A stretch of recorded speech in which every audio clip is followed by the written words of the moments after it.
Hello, I am Larry Hillman, KidMin Coach.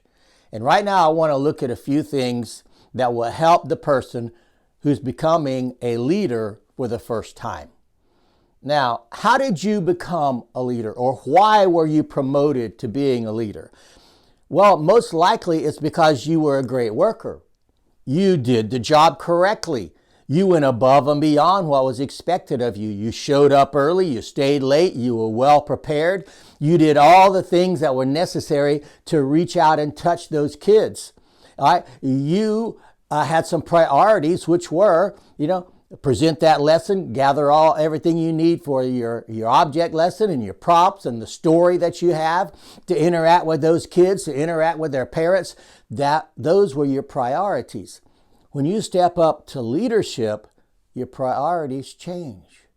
You have to step aside for a moment and refocus. Now, the definition of refocus means to adjust a lens to bring in an image clearly.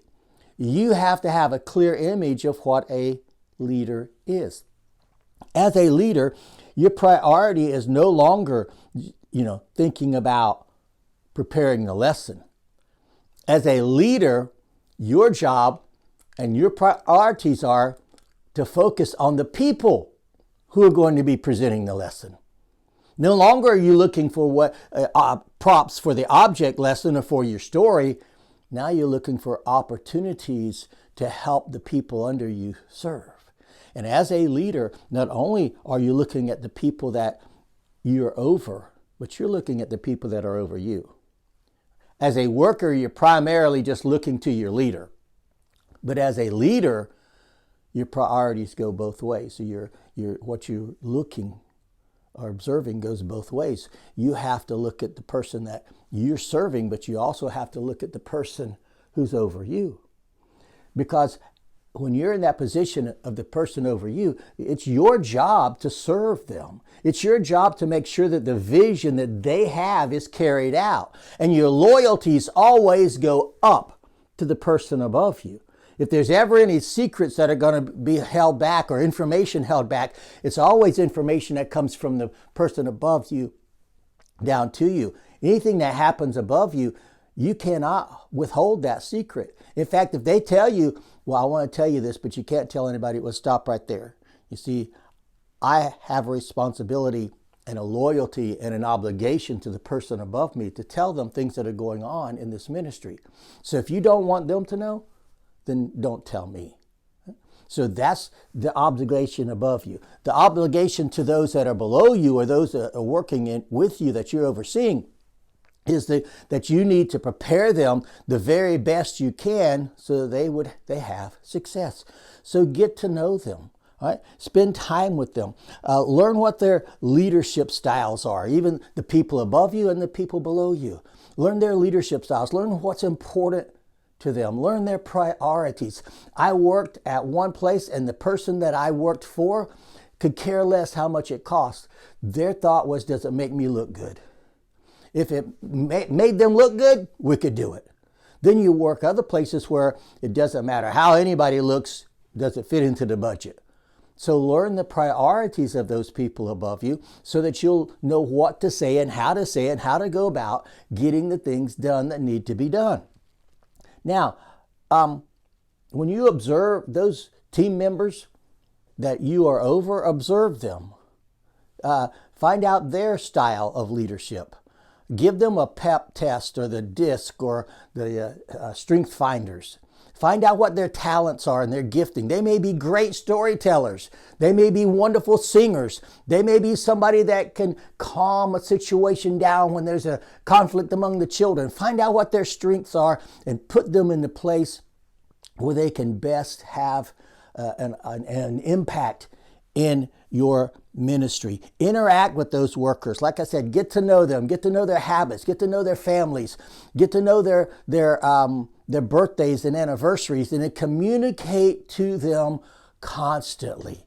And one of the things that you have to communicate to them is the vision of your department. And as a leader, it is your job to make sure that the vision of the organization and the vision of your department are compatible. But keep that vision before the people, letting them know why you're doing what you're doing. Right? You have to evaluate those underneath you. You have to let them know how they're doing. And that should be on a piece of paper with an evaluation form that they've seen ahead of time. You don't have to be very elaborate. It can be very simple. But just they have to know how they're doing. They need that feedback from you and how well they're doing. And if you have to correct them, don't be afraid to correct or to confront. But when you do have to confront, do it in love. I always ask myself, is what I'm about to tell this person going to help them or hurt them? Because my job is to help them to be better at what they're doing. As the leader, it's my job to encourage them and uplift them and help them so that they can be the best leader that they could possibly ever be. And make sure that you congratulate them when they're doing well. Encourage them, congratulate them, and celebrate their victories. But as a leader, just remember, you have to change your priorities from doing the service and taking care of the service. Now you're most concerned with the people. So encourage those people, love on those people, and give them everything possible that they could need in order for them to succeed. Because as they succeed, with you being their leader, who's going to ultimately get the credit? You are. Because they're going to say, wow, what a great leader. This team's doing wonderful. Why? Because you enabled those people and empowered those people. You trained them. You taught them the vision of your ministry. You kept that vision before them. You kept the high standards that they had to live up to in their presentation, and the fact that they came early, they stayed late because you came early and you stayed late and you showed them what to do. You didn't just tell them, but you showed them what to do. As you do that, as you take your time to invest in the people that God has put on your team, you pray for them. You ask God to help them. We're all fighting battles, and we need to constantly be lifting up our team members before the Lord.